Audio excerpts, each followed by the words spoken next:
नमस्कार, spirit of imbibe YouTube channel में आप सभी का बहुत बहुत स्वागत है। हम पढ़ रहे हैं निठल्ले की डायरी और जिसके लेखक हैं हरिशंकर परसाई। इसी कड़ी में आज का हमारा अगला शीर्षक है पहला पुल। लोक कर्म विभाग के बाबू राम सेवक मिश्र एक दिन एकाएक नौकरी छोड़ दी और आठों पहर राम चर्चा में लीन रहने लगे। लोगों ने तरह तरह के अनुमान लगाए। कोई कहता है कि राम सेवक बाबू किसी घूस के मामले में फंस गए थे, इसलिए नौकरी छोड़कर बच निकले। कोई कहता है कि ससुराल से बहुत सा धन मिल गया था, इसलिए अब कोई धंधा नहीं करेंगे। राम सेवक बाबू के होंठ खुलते भी तो उनसे ईश्वर का नाम ही निकलता था। इसलिए असली कारण क्या है, यह बहुत समय तक अज्ञात रहा। एक दिन मैं उनके पास पहुंचा। मृग चरण पर पालथी मारे बैठे थे। बगल में कागजों का एक ढेर था और सामने कलम दवात रखे थे। वे ध्यान मग्न थे, चिंतन में डूबे थे। आहट पाकर आंखें खोली, मुझे पहचाना और किंचित मुस्कान के साथ पूछा, कहो कैसे आए। मैंने बैठते हुए उत्तर दिया, यूं ही।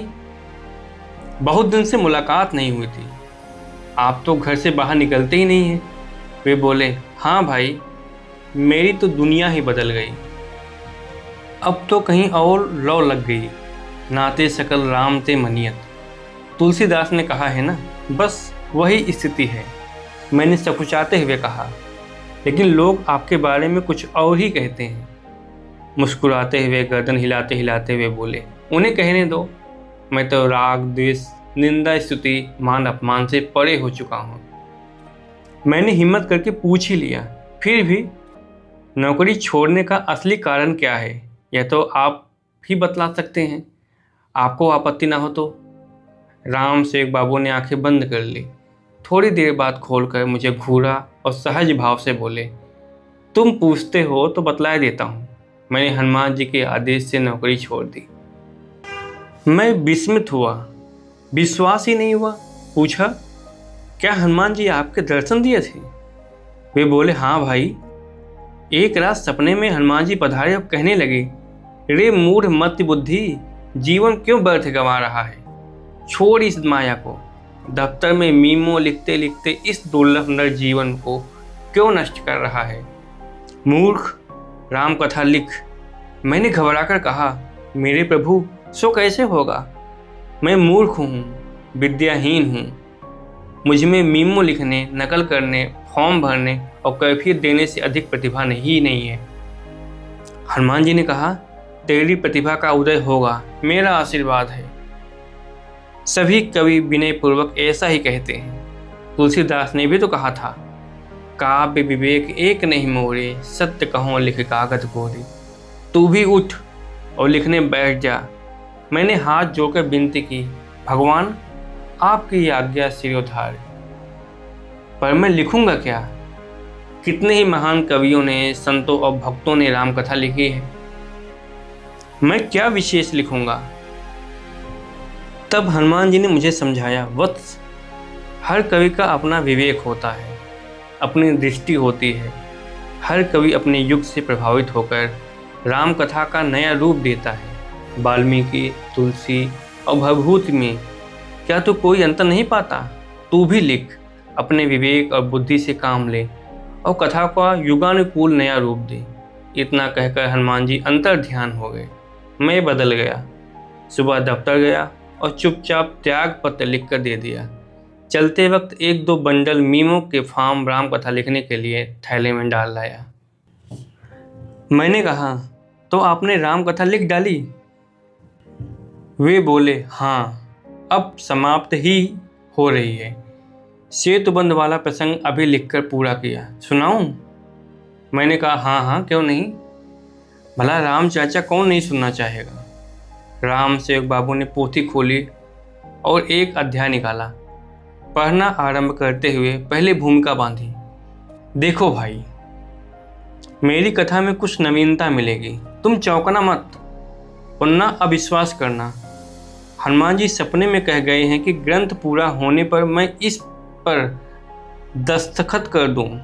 अप्रूव्ड करके, तब किसी को शंका ना होगी। मैं तुम्हें एक रहस्य बताता हूँ। जिस पुल से राम लंका गए थे वह दूसरा पुल था। उससे पहले एक पुल और बन चुका था। उसी पुल की कथा है यह। अब सुनो। चश्मा पोंछ कर उन्होंने फिर लगाया और पढ़ने लगे। जब पुल तैयार हो गया तब नल नील रामचंद्र के पास आए और साष्टांग दंडवत करके हाथ जोड़कर खड़े हुए। विनय की, प्रभु पुल बनकर तैयार हो गया है। राम ने आश्चर्य से उनकी ओर देखा और कहा, यह क्या कहते हो, पुल बन गया? ऐसा तो होते नहीं देखा गया। अभी तो मैंने उसका शिलान्यास किया। जिसका शिलान्यास हो वह इतनी जल्दी नहीं बनता, बल्कि बनता ही नहीं है। जिन्हें बनाना होता है उनका शिलान्यास ही नहीं होता, और जिनका शिलान्यास होता है वे बनाए नहीं जाते। मैं जब पहली बार गुरु वशिष्ठ के साथ भ्रमण करने निकला था तब कितने स्थानों पर मुझसे भवनों का शिलान्यास करवाया गया, पर मैं अभी पिता की आज्ञा से वनवास करते उस मार्ग से निकला तो देखा कि वे शिलाएं वैसे ही रखी हैं। निर्माण कहीं आरंभ नहीं हुआ। पर तुमने इतनी जल्दी कैसे बना लिया? मुझे तो आशा ही नहीं थी कि वह पुल बनेगा, और मैं लंका पहुंचने के लिए किसी अन्य मार्ग की खोज में था। नल नील, तुमने अद्भुत काम किया है। नल नील ने हाथ जोड़कर विनय की, प्रभु सब आपकी कृपा का प्रसाद है। पुल तैयार है, सेना को आज्ञा दो। रामचंद्र ने सुग्रीव को बुलाकर कहा, बंधु पुल बन गया। नल नील ने अद्भुत क्षमता है, पर उनकी क्षमता भी क्या कहती। यदि तुम धन से सहायता न करते, मैं तुम्हारा बहुत ऋणी हूँ मित्र। सुग्रीव ने कहा, भगवान ऐसी विनय आपको शोभा नहीं देती। आप इस विशाल आर्यभूमि के नरेश होंगे। मैं तो एक छोटे भूभाग का स्वामी हूँ। मेरा कोष आपके काम आ रहा है, यह मेरे लिए गौरव की बात है। राम ने कहा, तो बंधु कल ही सेना को उस पार चलने का आदेश दो। सुग्रीव यह सुनकर चौंक पड़ा, कहने लगा, महाराज आप कैसी अनहोनी बात करते हैं। सेना कैसे कूच कर सकती है? अभी पुल का उद्घाटन तो हुआ नहीं है। राम समझाने लगे, देखो बंधु, हमें यह ध्यान रखना चाहिए कि एक दिन की देर से भी सीता का अहित हो सकता है। हमें उद्घाटन की प्रथा का पालन इस समय आवश्यक नहीं है। सुग्रीव तो आसमान से गिरते गिरते ही बचा, बोला, ऐसा भी कहीं होता है? बिना विधिवत उद्घाटन के पुल पर एक कदम भी नहीं रखा जा सकता। कितने पुल बनकर वर्षों से पड़े हैं और उन पर कोई नहीं चलता क्योंकि उनका उद्घाटन नहीं हो सका। महाराज पुल पार उतरने के लिए नहीं बल्कि उद्घाटन के लिए बनाए जाते हैं। पार उतरने के लिए उनका उपयोग हो जाता है, यह प्रासंगिक बात है। सुग्रीव का हठ देखकर राम कुछ बोले, तो फिर जल्दी करो, किससे उद्घाटन करवाया जाए? सुग्रीव ने झट से कहा, मेरी अल्पमति के अनुसार आपके ससुर जनक जी के कर कमलों से पुल का उद्घाटन होना चाहिए। राम ने सहमति प्रकट की, ठीक है, इसी क्षण निमंत्रण भेजो। सुग्रीव ने तुरंत विश्वस्त वानरों को निमंत्रण देकर जनक के पास भेजा। राजा जनक अपने दल समेत मिथिला से चले और कुछ दिनों में सागर तट पर आ गए। उनकी यात्रा का खर्च सुग्रीव ने ही दिया, और उसने हिसाब लगाया कि जितना जनक के आने में खर्च होगा उतने से तो 2 पुल और बन जाते। उद्घाटन के लिए एक मुहूर्त निश्चित किया। जनक ने पूजा की और सोने की कैंची से फीते को काटा। बानरों ने जयनाद किया, राजा जनक की जय, राजा रामचंद्र की जय, राजा सुग्रीव की जय। जनक ने इसके बाद बानरों की सभा को संबोधित किया, भाइयों, रामचंद्र ने मुझे इस पुल के उद्घाटन करने के लिए बुलाकर मेरा जो सम्मान किया है उसके लिए मैं उनका आभारी हूँ। उन्होंने मुझे बुलाकर उचित ही किया क्योंकि वे आखिर मेरे दामाद हैं। वे और किसे बुलाते भाइयों? भाइयों, राष्ट्र के जीवन में पुलों का क्या महत्व है यह किसी से छिपा नहीं है। आज अपने देश का हमें निर्माण करना है, और निर्माण तब तक नहीं हो सकता जब तक कि हमारे पास बड़ी संख्या में पुल ना हो। पुल ही राष्ट्र की पूंजी है। पुलों के बिना कोई राष्ट्र उन्नत नहीं कर सकता।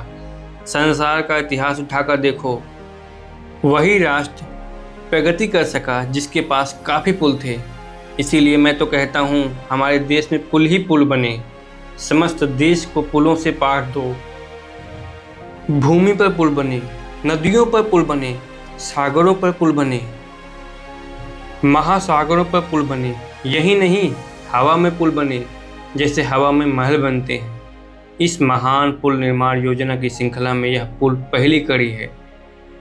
मैं आप लोगों का पुनः धन्यवाद देता हूँ। तालियों की गड़गड़ाहट के बीच राजा जनक अपने आसन पर बैठ गए। वे बैठे ही थे कि देखते ही देखते वह पुल भरभरा कर गिर पड़ा। सुना है उस पुल के संबंध में जो जांच कमीशन बिठाया था, उसकी रिपोर्ट कलयुग के इस चौथे चरण तक तैयार नहीं हुई है। यह निबंध यहीं समाप्त होता है। यह निबंध आज भी उतना ही प्रासंगिक है जितना कि तत्कालीन समय में था। बिहार में तो आए दिन ऐसी घटनाएं होती रहती हैं जिसमें एक एक करके कई सारे पुल गिर गए। और मुझे आप लोगों ने एक मूवी देखी होगी मदारी, इरफान खान की, जिसमें इरफान खान के बेटे की डेथ पुल के गिरने से हो जाती है। और उस पुल के गिरने की वजह भ्रष्टाचार, जिसमें मंत्री, ठेकेदार, इंजीनियर, नेता सब शामिल हैं। तो यह निबंध उस समय भी यही प्रासंगिक था और आज भी उतना ही प्रासंगिक है। इस विषय पर आप भी अपने सुझाव कमेंट बॉक्स में हमारे साथ साझा कर सकते हैं। आपको हमारा निबंध पसंद आया तो वीडियो को लाइक करें। अगर चैनल को सब्सक्राइब नहीं किया है तो चैनल को सब्सक्राइब करें और ज़्यादा से ज़्यादा लोगों तक शेयर करें। और स्वस्थ रहें, व्यस्त रहें, मस्त रहें।